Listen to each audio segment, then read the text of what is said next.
ولعل من عجائب الأمور قدرة القباطي على ابتلاع الطلقات النارية دون أن يصاب بأي أذى، على عكس ما يحدث في حال تناول اللحوم. من الأطعمة أكل سندويتشات، الأرز، الحاجات الوجبات الخفيفة يعني فقط. طيب بالنسبة للحم؟ بالنسبة للحم أنا إذا أكلت لحم يعني المعدة حقي لا تقبل، يعني اوتوماتيكيا ترجع اللحمة من المعدة، يعني تقذفه إلى برا.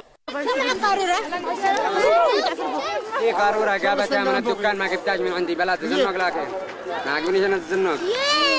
ليش كذا تسوي؟ خلاص يلا. دقاقة مشربوش هذا. أنا أشتي هذا.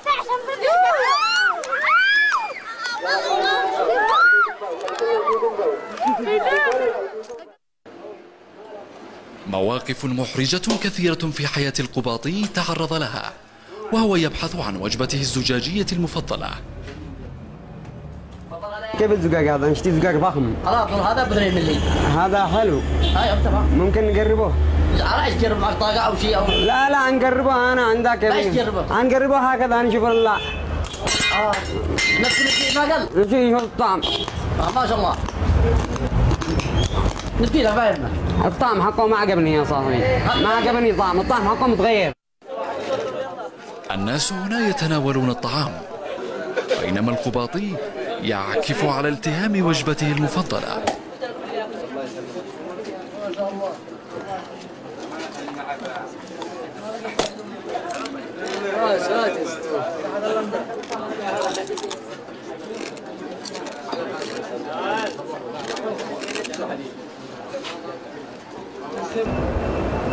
القباطي بما يمتلكه من قدرة خارقة على التهام الزجاج وغيره لم تسلط عليه الأضواء حتى الآن، كما أنه لم يخضع لفحوصات طبية معملية أو نفسية دقيقة للكشف عن خبايا وأسرار حالته.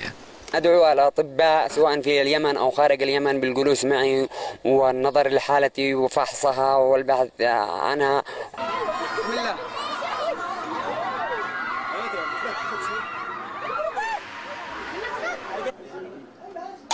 ويأمل القباطي أن يجد من يتبناه ويمكنه من استثمار قدراته ويجنبه عناء الفرجة المجانية والبحث عن الزجاج والمسامير وشفرات الحلاقة والطلقات النارية.